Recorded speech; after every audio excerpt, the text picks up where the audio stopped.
कि जिन नेता को आपने कंधे पर बिठा करके नारे बोले थे, जिन नेता के साथ में खड़े रह करके आप मरने मारने के लिए उतारू हो गए थे, और जिन नेता के लिए आपने सोशल मीडिया पर हमारा नेता हमारा अभिमान लिखा था, आप ईमानदारी से मेरी माताएं बहनें और बाकी लोग भी कहे, क्या 2 मिनट का समय भी उन नेता के लिए इस घटना को लेकर के मिला?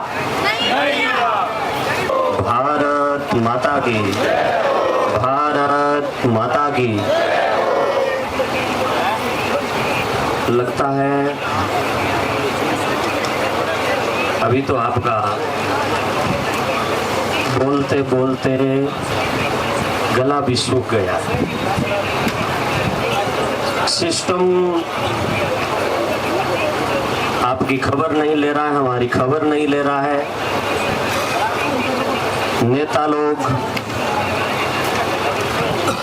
ऐसी से बाहर निकल करके और जनता की सुध नहीं ले रहे हैं। इतने दिन होने के बाद में मैं पहले दिन जहां पर कृष्णाराम जी के साथ में यहाँ उस दिन साथ में था मोर्चरी में, एसपी और डीएम ने अपने सिग्नेचर करके और ये लिख करके दिया था कि उन्होंने हमसे, हम जब अंदर बैठे थे तो 7 दिन मांगे थे। अरे मैं कह रहा हूँ तो सुनो, 7 दिन मांगे थे और हमने कहा था कि 7 दिन ज्यादा है, तो नारायण जी और सब साथ में थे 5 दिन। 5 दिन में आप कर दीजिए, तो उन्होंने कहा हम 5 दिन में कर देंगे। और 5 दिन में पटाक्षेप करके आरोपी हमारी डिटेन में है, केवल कड़ियां जोड़नी है। शर्म की बात है कि इन ऐसी में बैठे हुए नेता और प्रशासन का कोई बड़ा अधिकारी उसकी बेटी के सामने कोई अगर आंख उठा करके देख ले तो शाम का सूर्य अस्त होने से पहले वो आरोपी सलाखों के पीछे होता है। और आज तक हमारी बेटी भौरी को न्याय नहीं मिला। आज तक इस बेटी को, भौरी को न्याय नहीं मिला। और कितनी माताएं, कितनी बहनें यहाँ सड़कों पर आकर के बैठी है। आज मैं सबसे पहले तो इस हृदय की गहराइयों से कृष्णाराम जी का धन्यवाद करना चाहता हूं कि इन्होंने इतना बढ़िया अपना वादा निभा करके जनता के बीच में आकर के बैठे। इसलिए एक बार कृष्णाराम जी का जोरदार स्वागत और अभिनंदन करते हैं। माताएं बहनें भी आई है और अब ताली बजा बजा करके क्या करोगे? एक ही शब्द बोलना है। अब जब आपके दिल को बात छुए तो सिर्फ एक शब्द बोलना है, शर्म करो, शर्म करो। अब तो ये आवाज निकलनी चाहिए। जिन नेताओं ने हमारे साथ में विश्वासघात किया है, जिन प्रशासन ने, आज की ये जो पूरी जनता आपको दिखाई दे रही है, ये जनता केवल और केवल यहाँ आकर के इसलिए बैठी है कि विश्वासघात हुआ है। भौरी के साथ में हुआ है, भौरी के साथ में अन्याय हुआ है। और उस अन्याय के बाद में जिस जिले के सबसे बड़े एसपी और डीएम और एसपी के साथ में वार्ता हुई और उन्होंने जब ये लिख करके दिया कि 5 दिनों में हम न्याय देंगे, तो वो न्याय हमें नहीं दिया तो हमारे साथ में विश्वासघात हुआ है। इसलिए अब ताली बजाने का समय नहीं, अब तो एक ही शब्द निकलना चाहिए कि ऐसे नेता को शर्म करो, शर्म करो। और हमारी माताएं बहनें बैठी है, ये आज याद रखना, समय करवट बदलेगा, जमाने बदलेंगे और हमारे आगे आने वाले भविष्य में जब इतिहास के पन्ने उठा करके देखे जाएंगे तो हमें कितना न्याय मिला, क्या नहीं मिला। लेकिन ये जो कृष्णाराम जी के साथ में भूख आंदोलन कर रहे हैं, भूखे अनशन, जो भूख का हड़ताल कर रहे हैं, भूख लेकर के बैठे हैं, इन भूखे पेट की गवाही होगी, इन प्यासी आंखों की गवाही होगी और इन थके हुए चेहरों की और हड्डियों की गवाही होगी कि लोहावट के इतिहास में भी कोई न्याय के लिए लड़े थे और भूखे मरे थे भोरी को न्याय देने के लिए। लेकिन नेता का मुझे सुनने में आया, आवाज लगा करके बताइए, आपको समय मिला? 2 मिनट का समय मिला? चलो मान लीजिए कि आप जो आरोप लगा रहे हैं, आक्षेप लगा रहे हैं कि राजनीति हो रही है, आपका आक्षेप है कि यह राजनीति हो रही है, आपका नहीं, किसी नेताओं का होगा कि यहाँ पर राजनीति हो रही है। मैं उनसे कहना चाहूंगा कि हो सकता है कि किसी आदमी के मन में राजनीति का सपना होगा, कोई राजनीति के लिए लड़ रहा होगा, लेकिन कम से कम एक बार बोलने से पहले सोच लेते कि उस भौरी की ये 10 साल की बेटी क्या ये राजनीति हो रही है? ये मेरी माताएं बहनें भूखी बैठी है, प्यासी बैठी है, सड़कों पर बैठी है, क्या ये राजनीति हो रही है? ये बुजुर्ग राजनीति हो रही है? कई लोग हमारे यहाँ पर भूखे रह करके और हॉस्पिटलों में जाकर के अपनी जिंदगी की जंग लड़ रहे हैं, क्या ये राजनीति हो रही है? लेकिन ऐसे नेताओं को बोलने से पहले सोचना चाहिए हम क्या बोल रहे हैं। हमें भी सोचना पड़ेगा, समझना पड़ेगा।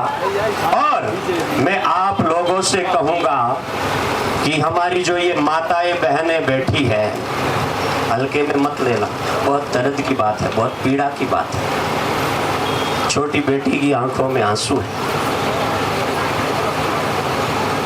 माताओं बहनों की आंखों में आंसू है।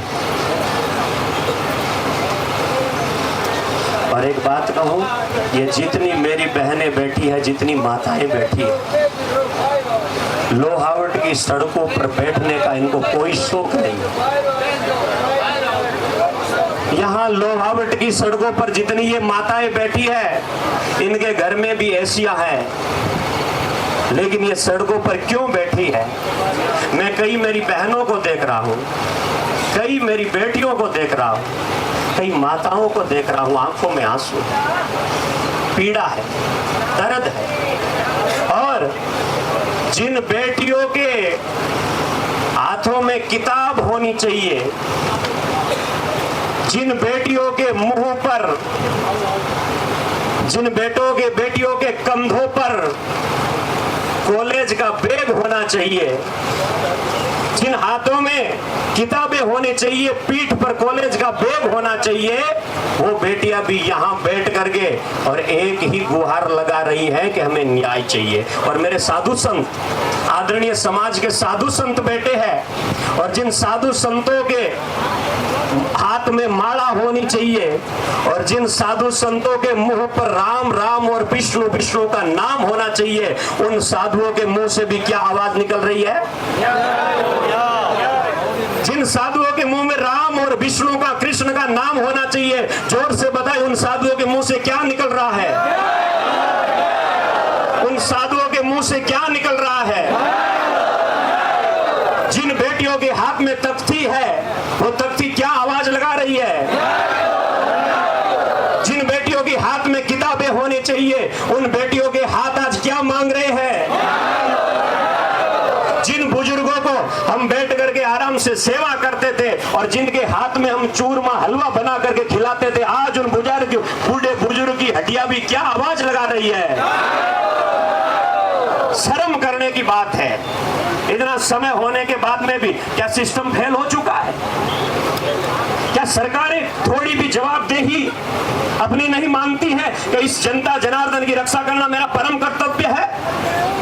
और मैं याद दिलाना चाहूंगा, कान खोल करके सुने वो सरकार के नुमाइंदे भी, कि ये जो युवा खड़े हैं, आप सोच रहे होंगे कि ये युवा जो है, ये युवा शक्ति जो है, वो युवा शक्ति 2 दिन में भूल जाएगी। ये आंदोलन खत्म होगा, उसके बाद में भूल जाएगी। याद रखना, वो भूलने वाले नहीं है। बोला नहीं। याद रखना, ये जो युवा है, इस युवा शक्ति को हल्के में मत लेना।